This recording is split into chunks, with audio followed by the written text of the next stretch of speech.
امریکی central command نے کہا ہے کہ ایران کے خلاف مسلسل تیسری رات حملوں کا آغاز کر دیا۔ جنوبی ایران کے شہر بندر عباس، بوشہر، قشم، کیش، ابو موسیٰ میں دھماکے۔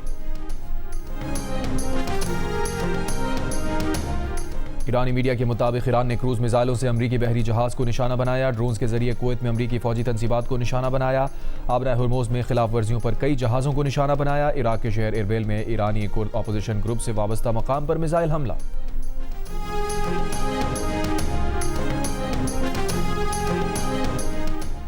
متحدہ عرب امارات کی وزارت دفاع کا کہنا ہے کہ آبنائے ہرموز میں 2 ایرانی کروز میزائلوں سے اس کے 2 ٹینکر جہازوں پر حملہ ہوا ہے۔ واقعہ عمانی علاقائی پانیوں میں ہوا ہے۔ ٹینکر پر حملے میں عملے کا ایک بھارتی رکن ہلاک ہو گیا، 8 افراد زخمی۔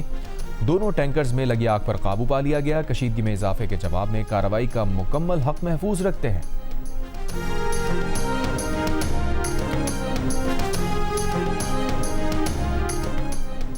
امریکی صدر ٹرمپ کا ایران پر آج پھر حملوں کا اعلان، کہا آبنائے ہرموز سے متعلق ایران کی صلاحیتوں کو نشانہ بنا رہے ہیں۔ وسطی ایران کے کوہ کولانگ گاز کلا کو نشانہ بنا رہے ہیں۔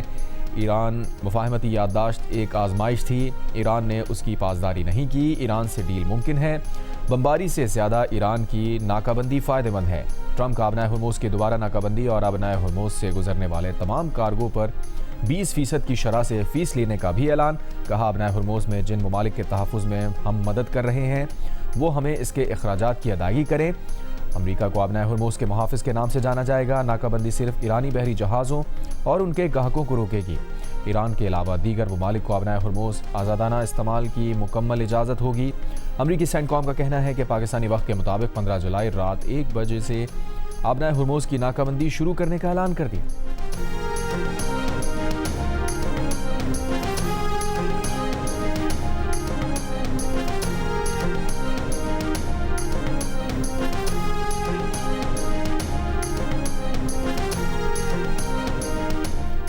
ایرانی وزیر خارجہ عباس عراقچی نے امریکی صدر کے آبنائے ہرموز کا محافظ بننے کی خواہش پر رد عمل میں کہا، ایران آبنائے ہرموز کا محافظ ہے اور ہمیشہ رہے گا۔ کہا ٹرمپ بالکل درست کہہ رہے ہیں، جو بھی آبنائے ہرموز سے تجارتی جہازوں کو محفوظ اور پرامن گزرگاہ کی سہولت دیتا ہے اسے اس خدمت کا معاوضہ ملنا چاہیے، لیکن 20% بہت زیادہ ہے۔ ہم منصفانہ رویہ اختیار کریں گے۔ ایران کی خاتم الانبیاء ہیڈ کوارٹر کے ترجمان کا کہنا ہے کہ ایرانی فوج کے ساتھ رابطہ کیے بغیر ہرموز میں امریکی انتظامی سرگرمی کی مزاحمت کریں گے۔ امریکہ سے تعاون اور لاجسٹک مدد کو ایران کی خود مختاری سلامتی کے خلاف جنگ سمجھا جائے گا۔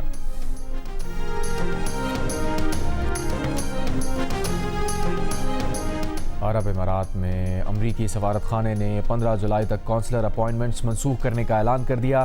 دبئی میں امریکی کونسل خانے میں بھی 15 جولائی تک کونسلر سروسز متاثر۔ علاقائی سیکیورٹی صورتحال کے باعث امریکی سفارت خانے کا فیصلہ، کہا مقررہ تاریخوں پر اپائنٹمنٹ رکھنے والے افراد سفارت خانے نہ آئیں۔ نئی اپائنٹمنٹ سے متعلق درخواست گزاروں سے خود رابطہ کیا جائے گا۔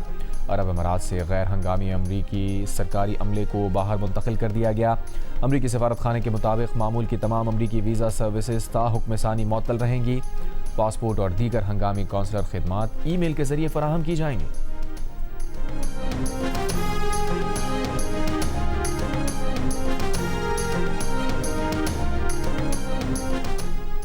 وفاقی وزیر پیٹرولیم علی پرویز ملک نے کہا ہے کہ پاکستان میں پیٹرول کی قیمتیں بنگلہ دیش، سری لنکا اور ترکی سے کم اور بھارت کے تقریباً برابر ہیں۔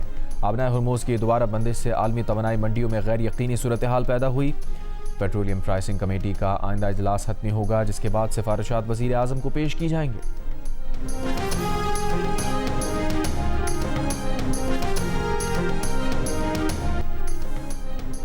وزیر خارجہ کے ساتھ مل کر شبیر احمد کی ملک بدری کے لیے تمام ممکنہ مواقعوں پر غور کروں گی۔ برطانیہ کی وزیر داخلہ شبانہ محمود کا پارلیمنٹ میں بیان، کہا قانون میں ترمیم کر کے امیگریشن ایکٹ 1971 کی دفعہ 7 کا اطلاق ختم کریں گے۔ ترمیم سے وزیر داخلہ کو ہی وہ اختیار حاصل ہوگا جیسے اسے کسی کی شہریت ختم کرنے کے حوالے سے ہوتا ہے۔ شبانہ محمود نے ساتھ ہی کہا کہ اس ترمیم سے شبیر احمد کی بے دخلی کی ضمانت نہیں ملتی۔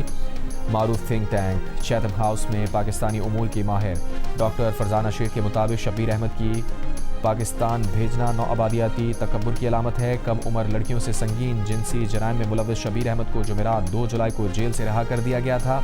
2012 میں شبیر احمد کی برطانوی شہریت منسوخ کی جا چکی ہے۔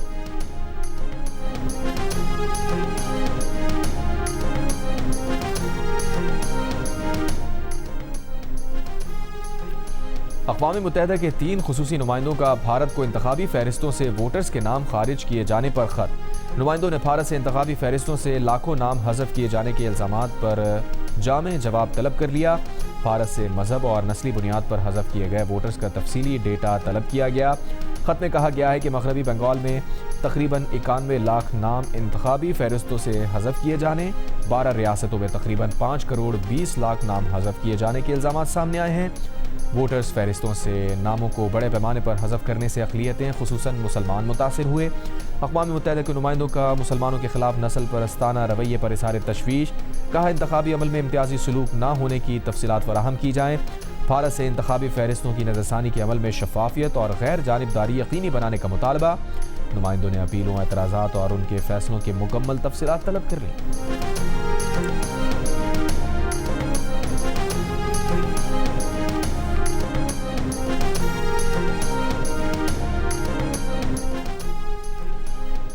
اقوام متحدہ کے نئے سیکریٹری جنرل کے عہدے کی امیدوار کیرولین روڈریگز کی نائب وزیر اعظم اور وزیر خارجہ اسحاق ڈار سے ملاقات۔ اسحاق ڈار نے کہا عالمی قوانین، بین الاقوامی معاہدوں اور اقوام متحدہ کی سلامتی کونسل کی قراردادوں کا احترام یقینی بنایا جانا چاہیے۔ جموں کشمیر اور فلسطین سے متعلق سلامتی کونسل کی قراردادوں پر مکمل اور مخلصانہ عمل درآمد ضروری ہے۔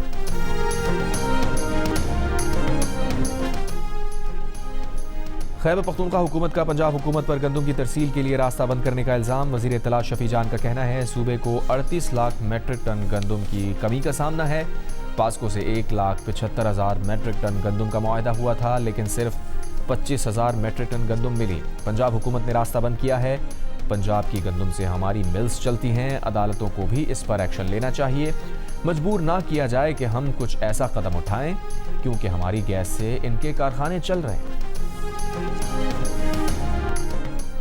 وزیر داخلہ محسن نقوی کی F B I headquarters آمد۔ Director F B I Kash Patel نے کہا ہماری شراکت داری نہایت اہم ہے، ہمیں یقین ہے کہ آئندہ بھی ہم مل کر مزید کامیابیاں حاصل کریں گے۔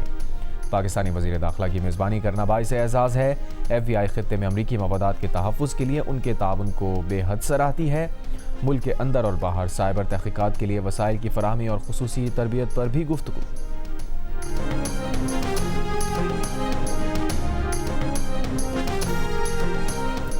اور زیارت میں دہشت گردی کے واقعات میں شہید پولیس اہلکاروں کے لواحقین کا کوئٹہ اور زیارت میں دھرنا جاری۔ جوڈیشل کمیشن بنانے کا مطالبہ، حکومت کی یقین دہانی کے باوجود دھرنا ختم نہیں کیا۔ دھرنے کے قریب کنٹینر میں 8 پولیس اہلکاروں کی میتیں رکھی ہوئی ہیں۔ 7 جولائی کو زیارت کے علاقے منگی میں دہشت گرد حملے میں 30 پولیس اہلکار شہید ہو گئے تھے۔ وزیر داخلہ بلوچستان ضیاء لانگو نے کہا سیاسی جماعتیں سانحہ زیارت کو سیاست کی نظر نہ کریں، دہشت گردوں اور ہمسایہ ممالک کی پراکسی سے لڑنے کے لیے ہماری فورسز ہیں، اس صورتحال میں ہم اپنی فورسز کو صوبے سے ہٹا نہیں سکتے۔